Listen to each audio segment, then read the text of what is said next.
Ei pessoal, aqui é a Izzy do Vender Mais Melhor e hoje eu quero trazer para vocês os principais erros que vendedores amadores e iniciantes e às vezes até mesmo vendedores experientes que caem na rotina cometem ao fazer negociações comerciais de qualquer porte.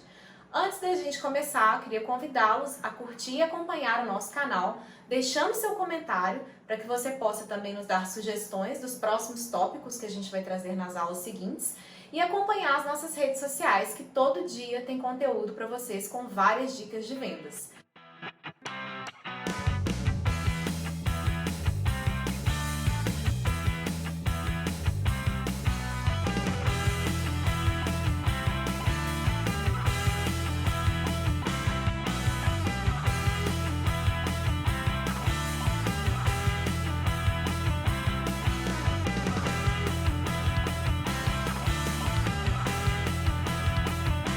O primeiro erro que o vendedor pode cometer, seja ele amador ou mesmo experiente, por cair na rotina e perder aquele hábito de pensar muito sobre o que a gente está fazendo naquele minuto, naquele momento, é falar demais.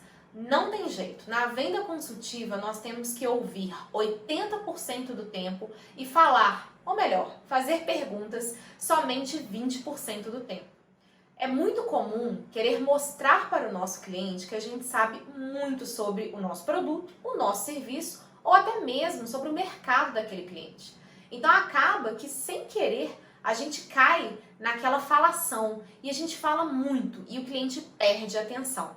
Por isso, se você tem esse hábito de, sem perceber, cair na rotina de falar demais durante a sua negociação, preste atenção e substitua as longas frases, os longos comentários por perguntas abertas. A pergunta aberta é aquela cuja resposta não é somente sim ou não.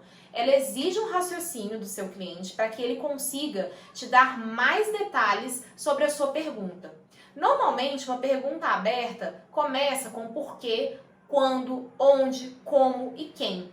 Um exemplo de pergunta ótima para se fazer para quebrar aquela falação do vendedor é questionar o seu cliente por que ele tomou uma decisão em detrimento da outra. Por que ele escolheu contratar uma equipe ao invés de contratar uma ferramenta? O que ele esperava ao tomar determinada ação e qual tipo de custo o problema que ele enfrenta hoje está trazendo para o negócio dele? E até mesmo quanto tempo ele pode continuar tendo esse tipo de custo que não é legal para a saúde do negócio.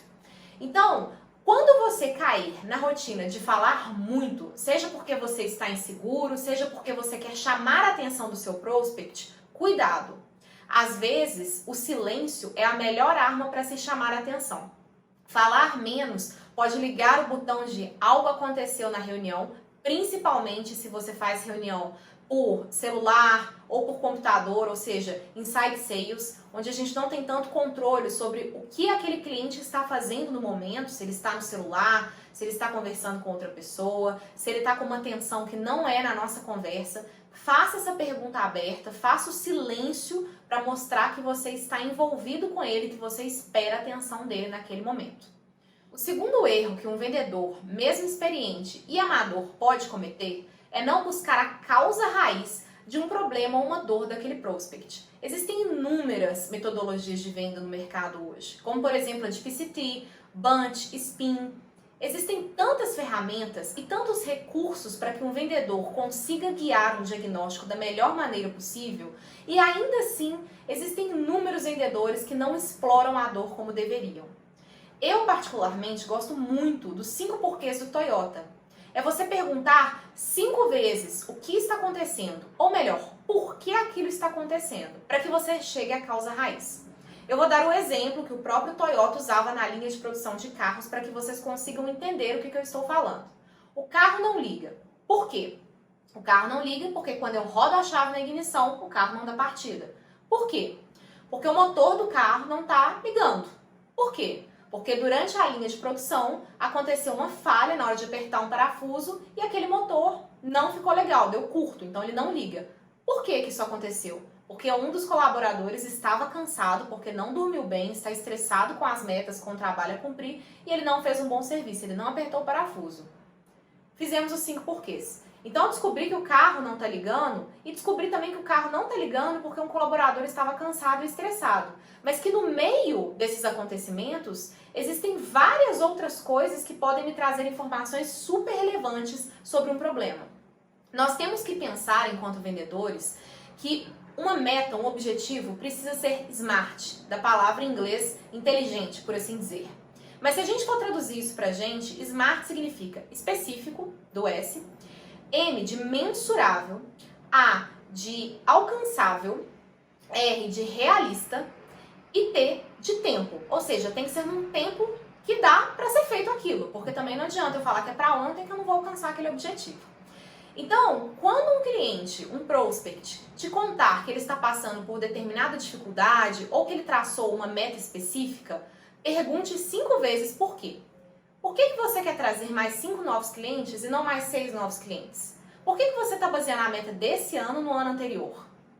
Por que a sua dor está relacionada com trazer mais clientes e talvez não reter melhor os seus clientes? Busque a causa raiz. Buscar a causa raiz é importante não só pela aquela resposta, porque é assim, ou porque eu não posso fazer mais nada, porque a informação que eu tenho é essa. Para mim, pouco importa chegar naquela hora que o prospect não vai saber mais me responder dentro do conhecimento e domínio dele. O que eu quero é destrinchar o caminho que ele acha que leva àquele problema ou que ele acha que leva para aquela solução que ele quer comprar ou que ele quer alcançar. Então, não se esqueça, seja você amador, seja você experiente. Quando você se deparar com a consequência do negócio ou quando você estiver fazendo o seu diagnóstico com o cliente, faça os 5 porquês, use o Toyota como exemplo para descobrir a causa raiz e buscar aquela meta SMART, aquela meta que ela é alcançável, realista, num tempo claro, num tempo coerente com o objetivo que ele quer e principalmente uma meta específica, porque muitas vezes os clientes falam que querem reformular a empresa ou que querem conseguir vários clientes e não sabem exatamente como vão fazer isso. O terceiro e último erro que eu quero trazer aqui hoje, dado que a gente já falou de falar demais e de não buscar a causa raiz de um problema, é não definir o próximo passo da negociação. Por próximo passo, não necessariamente eu estou dizendo o sim ou não para aquele contrato, mas sim um objetivo claro com um dever de casa que deve ser cumprido pelas duas partes. Enquanto vendedor, por exemplo, o meu dever de casa pode ser conseguir uma condição especial para aquele cliente, pode ser, por exemplo, desenvolver o escopo da proposta e montar aquele projeto para que eu possa apresentar para o board daquele cliente, pode ser, por exemplo, esclarecer alguma dúvida que o cliente tenha tido durante a negociação que eu não soube responder. Por outro lado, o dever de casa do cliente poderia ser trazer mais um responsável, ou seja, mais um champion, aquela pessoa que vai te ajudar a ser o inside sales dentro da empresa que você quer trazer, que você quer vender para ela. Trazer mais uma pessoa que acredita e compre a sua ideia para servir como vendedor para você dentro daquela empresa. E esse normalmente é o passo mais importante nas empresas de grande porte, ou seja, conseguir mais influenciadores dentro daquela empresa. Pode ser simplesmente um follow-up, perguntar o que foi decidido nas reuniões, quais são os próximos passos para não deixar a conversa esfriar.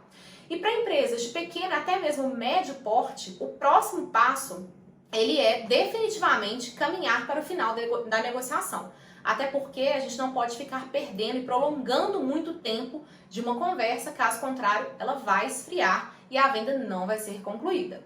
Por próximo passo, entende-se um horário marcado na sua agenda como vendedor e na agenda do seu cliente com todos os envolvidos, dia, hora, local se for necessário.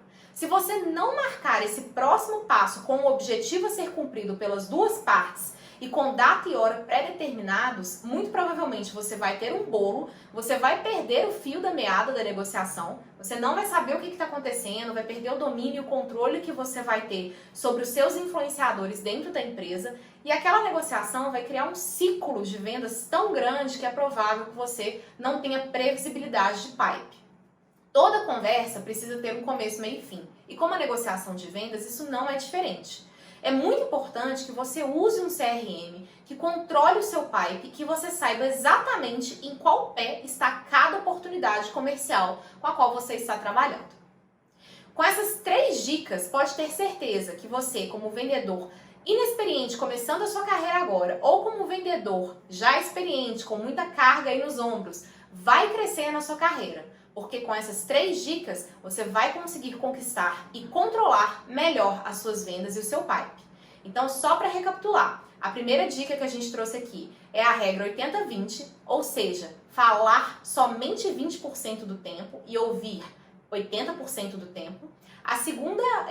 O segundo objetivo, né, é trazer os 5 porquês para as nossas reuniões, ou seja, buscar a causa raiz e, mais importante, definir metas SMART.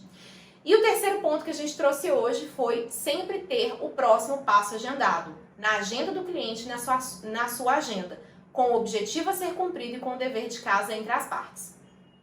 Fica com a gente no nosso canal, porque semana que vem vai ter vídeo novo com mais conteúdo para você crescer na sua carreira, ter mais vendas e controlar melhor o seu processo, não só de vendas, como de negociação. Até mais!